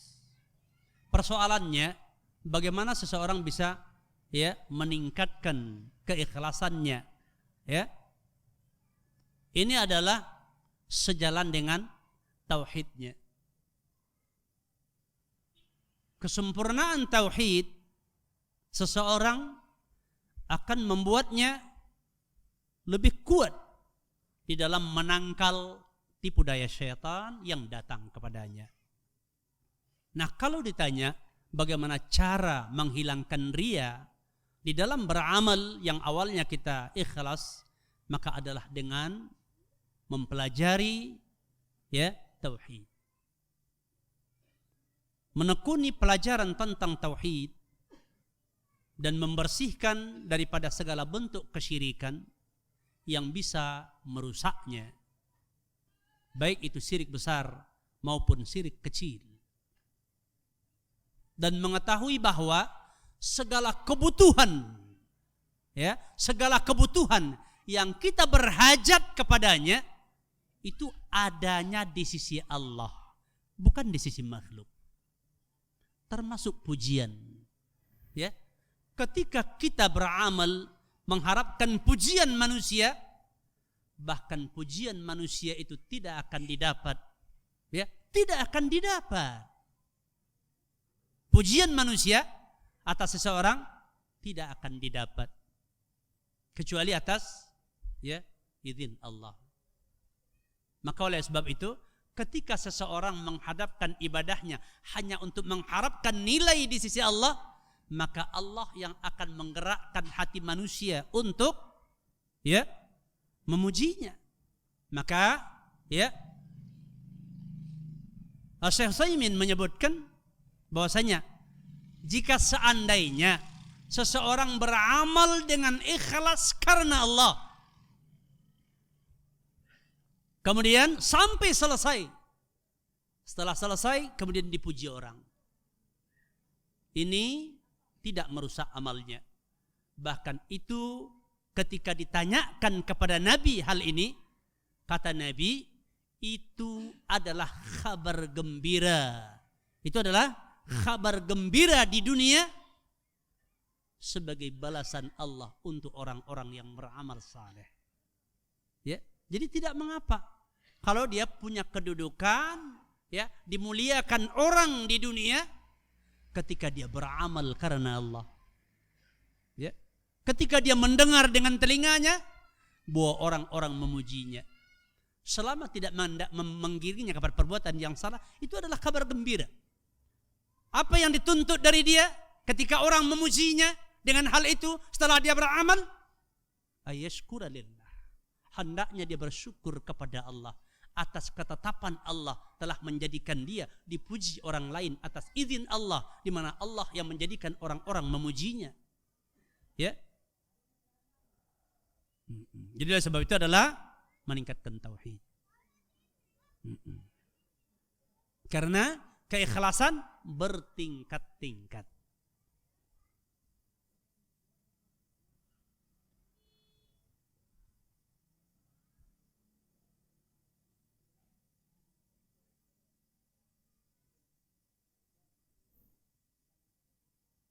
Ana mendengar ceramah Ustadz, yaitu di YouTube, bukan ceramah saya maksudnya kan.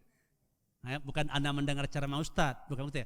Ana mendengar ceramah Ustadz di YouTube bahwa Maulid Nabi itu bukanlah amalan atau syariat, melainkan adalah sebuah strategi untuk mengumpulkan umat. Karena saya nggak pernah bilang demikian. Berarti ini ceramah Ustadz, bukan ceramah saya. Tapi dia dengar di YouTube.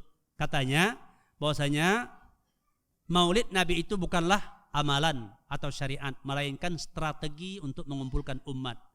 Bagaimana kita membedakan antara amalan dengan strategi? Apa yang diamalkan orang yang dia mengharapkan pahala dari Allah Subhanahu wa taala dengan amal itu? Nah, kalau amalan itu adalah amalan yang disyariatkan, ya, amalan yang disyariatkan, dan dia mengharapkan pahala dari Allah, dia beribadah dengan itu adalah bagus. Jika dia melaksanakan sebuah amalan, ya, kemudian amalan itu tidak disyariatkan dan dia berharap pahala dari Allah dengan amalan itu, maka itu adalah perkara bid'ah. Nah, kalau dia melaksanakan suatu amalan dengan targetnya adalah untuk mengumpulkan umat, yang jadi persoalan setelah umat berkumpul mau kemana? Mau bikin apa dengan umat yang sudah dikumpulkan? Mau demo? Mau demo atau mengharapkan rezeki dari mereka? Setelah dikumpulkan umat, ya, dicari berbagai amalan yang bisa mengalir uang kepadanya. Kan bisa juga kan? Bisa juga demikian. Banyak pengikut, kemudian bisa masuk banyak harta, bisa punya kedudukan. Ya. Nah, apa tujuannya? Kalau tujuannya adalah untuk menegakkan kalimat Allah, ya, mengumpulkan umat untuk menegakkan kalimat Allah, perlu dengan cara yang disyariatkan. Itu dengan dakwah. Ud'u ila sabili rabbik bil hikmati wa mau'izatil hasanati wajadilhum billati hiya ahsan. Serulah umat itu ke jalan Allah. Ini mengumpulkan umat kan. Serulah mereka umat manusia ke jalan Allah, ke jalan Rabbmu. Apa strateginya? Ya, bil hikmah. Para ulama menyebutkan al-hikmah hiya sunnah. Nah, ajak orang dengan apa? Dengan sunnah, dengan dalil, dengan hujjah, dengan syariat itu sendiri, jangan dengan cara lain. Wal mau'izatil hasanah, dengan pengajaran-pengajaran, nasihat-nasihat, ya, yang baik. Peringatkan bahaya menyelisihi syariat, peringatkan kebahagiaan yang dihasilkan kalau patuh kepada Allah dan Rasulnya. Itu strateginya. Karena mengumpulkan umat di sini yang diharapkan jaza dari Allah, selamatnya si pengajak dan selamatnya orang yang diajak, bukan untuk menipu orang banyak. dan membantah mereka dengan cara bantahan yang baik, bukan dengan berinovasi dengan berbagai kegiatan ya yang sesuai dengan hawa nafsu manusia. Tidak. Jadi masalahnya apa tujuan mengumpulkan umat? Nah, kalau cari pendukung, nah lain cerita. Karena orang sibuk mencari pendukung karena untuk suatu kebutuhan. Ya.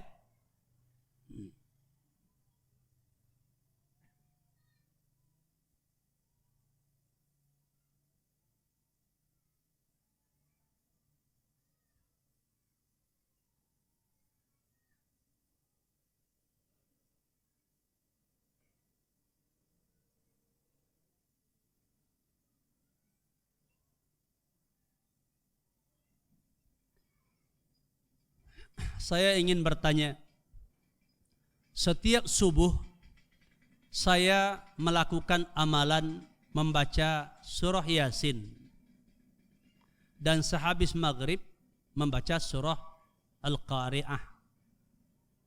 Tapi akhir-akhir ini saya merasa keimanan saya turun. Saya merasa apa yang saya lakukan tidak diterima Allah. Bagaimana cara untuk tetap yakin agar amalan saya diterima Allah, dan bagaimana cara agar iman tidak naik turun?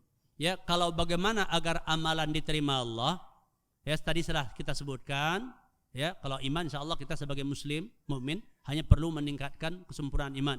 Ya, kemudian ikhlas. Ya, ikhlas. Ya, apa yang dilakukan itu ikhlas. Kemudian mutaba'ah untuk diterima ya amalnya, untuk diterima amalnya. Mutaba'ah, ikut sunnah. Pastikan semua amal-amal kita yang kita lakukan sesuai dengan petunjuk Rasulullah sallallahu alaihi wasallam. Jangan kita beramal dengan keraguan karena kita tidak memiliki dalil, tidak memiliki ilmu tentang apa yang kita amalkan. Maka dibutuhkan ya selalu belajar agar kita yakin yang kita amalkan itu benar. Ya, yang kita amalkan benar.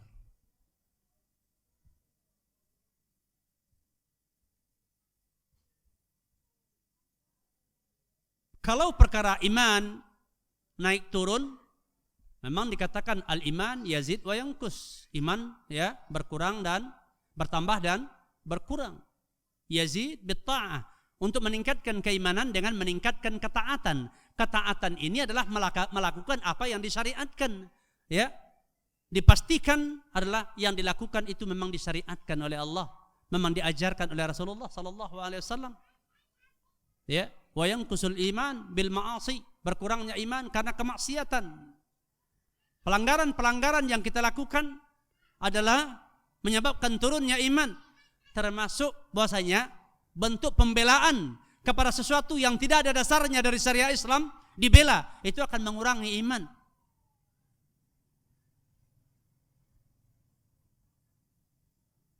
Ya, maka oleh sebab itu untuk menetapkan suatu amalan yang akan kita lakukan, untuk menetapkan sebuah waktu yang kita akan menetapkan amal padanya, atau menetapkan sebuah bilangan atas amalan-amalan, atau menetapkan suatu cara atas amalan-amalan, atau menetapkan suatu tempat ya atas suatu amalan, maka kita perlu peduli apakah memang demikian menurut tuntunan agama.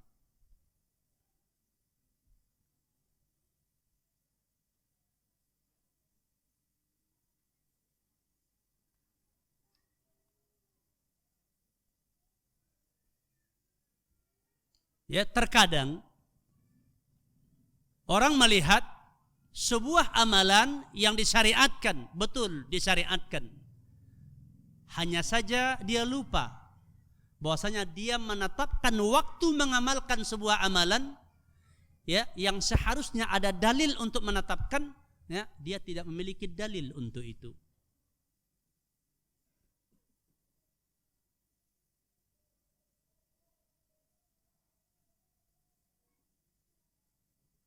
Umpamanya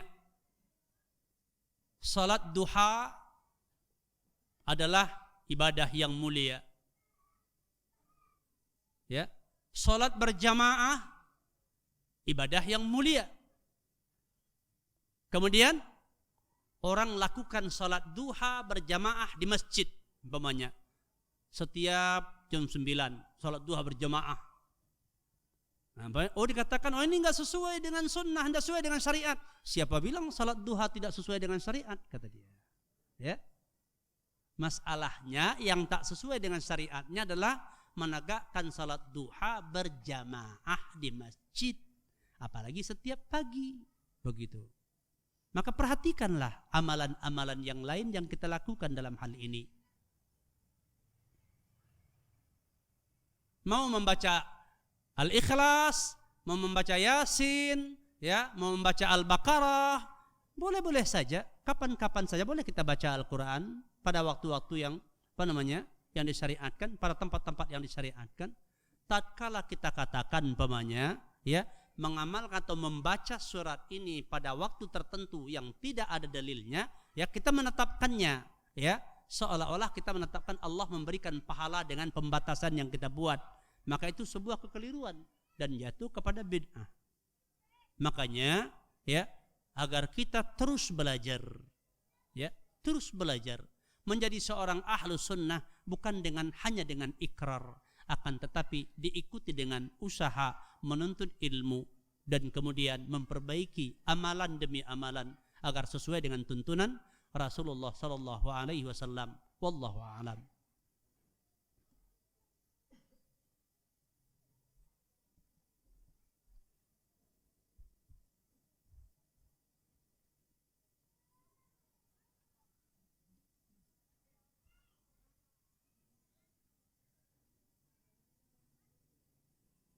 Ini sudah kita sampaikan juga tadi. Apakah ketika merasa senang karena berbuat baik, apakah ini termasuk riya? Bila ternyata ada setitik riya dalam kebahagiaan dalam berbuat baik itu, apakah langsung hangus semua pahalanya? Ya. Kalau dikatakan seorang yang beribadah, maka diharuskan dia mempunyai raja dan khauf, harapan amalannya diterima oleh Allah. Dia bersyukur kepada Allah. Dia harus bersyukur kepada Allah ketika dia dapat melaksanakan sebuah perintah, dan dia juga takut kalau amalan itu tidak diterima. Ya. Kita kan tidak mengetahui secara pasti apakah amalan kita itu diterima atau tidak. Yang menurut kita baik di sisi Allah belum tentu, karena belum tentu diterima oleh Allah. Maka kita bersyukur ketika kita sudah dapat melaksanakan amalan yang baik, dan kita khawatir kalau amalan itu tidak diterima oleh Allah Subhanahu wa taala. Kedua hal ini harus ada dalam diri kita. Maka rasa gembira dan rasa senang ketika kita dapat melakukan kebaikan, ya, tidak mengapa jika itu dalam bentuk rasa syukur kepada Allah dengan tidak menghilangkan rasa khawatir kalau amalan itu tidak diterima di sisi Allah Subhanahu wa taala. Sebagaimana dikatakan tadi, kalau bahkan disebut oleh orang setelah kita beramal, maka dikatakan Nabi menyebutkan itu sebahagian daripada kabar gembira, ya, atas kebaikan yang dilakukan seorang hamba. Kabar baik untuk dia. Begitu.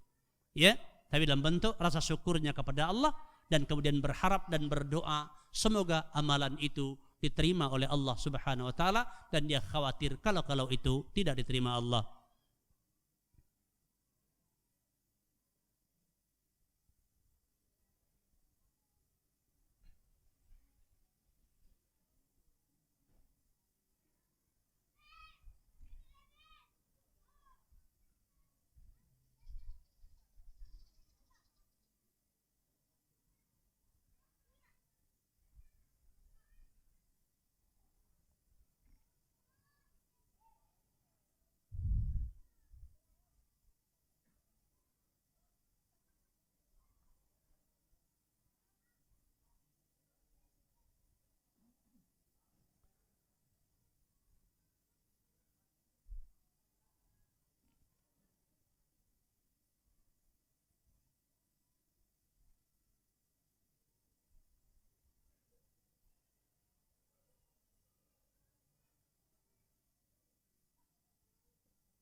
Apa pendapat Ustadz dengan seorang yang selalu tidak puas dengan amalannya sampai dia berpikir setiap hari amalan apa lagi yang harus diperbuatnya agar Allah cinta, ya, dan menambah imannya.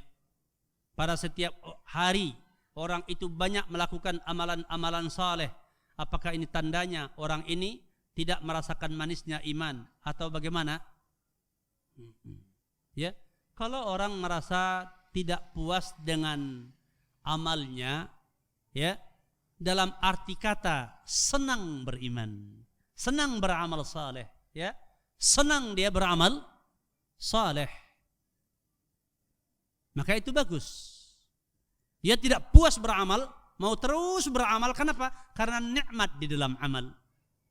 Kan dikatakan oleh Nabi, "Dzaqa ta'mal iman", merasakan manisnya iman, yaitu man radiya billahi rabba, siapa yang ridha Allah sebagai Rabbnya, wa bil islami dina, dan Islam sebagai agamanya, amalannya, wa bi Muhammadin sallallahu alaihi wasallam nabiyya wa rasula, ya, senang dia beribadah kepada Allah, senang dia Allah sebagai Rabbnya, ridho dia, suka dia, Allah telah karuniakan iman kepadanya, Allah telah anugerahkan tauhid kepadanya, kemudian ridho dia dengan syariat Islam. Ini bagus. Senang dia dapat mengamalkan apa yang diperintahkan, bisa meninggalkan apa yang diharamkan oleh Allah Subhanahu wa taala. Bagus. Ya. Tapi kalau dengan amal yang dia lakukan dia merasa tidak puas dalam artian suudzon kepada Allah, berburuk sangka, ya, bahwasanya amalnya, ya, tidak ada apa-apanya di sisi Allah. Dipastikan amalnya tak ada apa-apanya di sisi Allah. Maka ini, ya, adalah perkara yang keliru. Kalau khawatir tidak diterima Allah, iya, agar dia memperbaiki amalnya.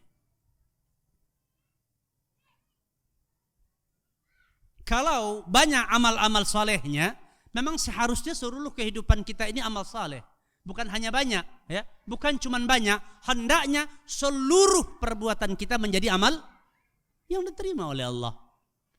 Tapi jangan dipahami bahwa yang dimaksud itu adalah hanya ibadah mahdhah, sehingga dia sholat sepanjang hari, baca Quran, nggak mau kerja, nggak peduli dengan anaknya, tak ada biaya, anaknya mau belajar, tak ada dananya, nggak bisa bayar SPP-nya, makan istrinya nggak tercukupi. Alasan kenapa? Karena saya masih kurang amal soleh saya, nggak sempat mencari nafkah. Ini keliru, begitu. Salah faham. Karena Islam itu mengatur segala sisi kehidupan. Ya. Maka tunaikanlah hak dari setiap yang punya hak terhadap dirimu. Dan itu adalah keadilan, hukumnya wajib. Ya. 10 menit. Bukan 10 menit lagi, 2 menit lagi. Bukan 10 menit lagi, tapi 2 menit lagi. Jadi afan kalau sebagian belum bisa, ya, terjawab.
Ustadz, bagaimana jika seorang beribadah pada awalnya bukan karena Allah, lalu di tengah amalan, dia berusaha untuk memperbaiki niatnya tersebut.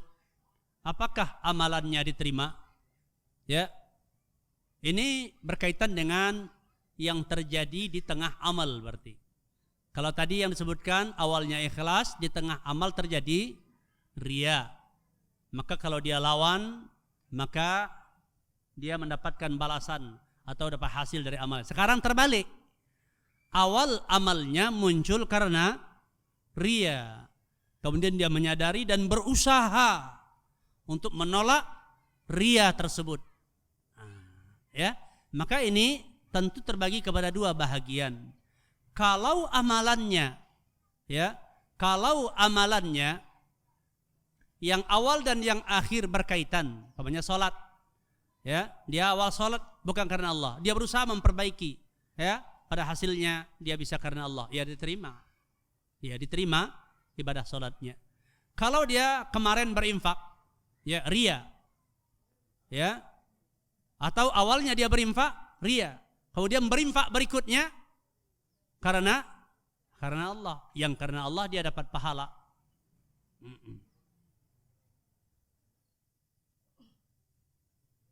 Kemudian bagaimana dengan riya yang sebelumnya? Bagaimana caranya? Bertaubat kepada Allah. Nah, orang yang bertaubat kepada Allah maka dihapus seluruh kesalahan-kesalahannya. Jalan untuk mendapatkannya adalah bertaubat kepada Allah dari riya yang sudah terjadi. Ya, wallahu a'lam. Sudah habis waktu, ya, mohon maaf kepada yang belum terjawab karena keterbatasan waktu. Ya, semoga Allah mempertemukan kita pada waktu dan ya mungkin pada tempat yang sama atau pada tempat yang berbeda. Wabillahi taufiq wal hidayah. Subhanakallahumma wa bihamdika asyhadu an la ilaha illa anta astaghfiruka wa atubu ilaik. Wa sallallahu wa sallam ala nabiyyina Muhammadin walhamdulillahi rabbil alamin.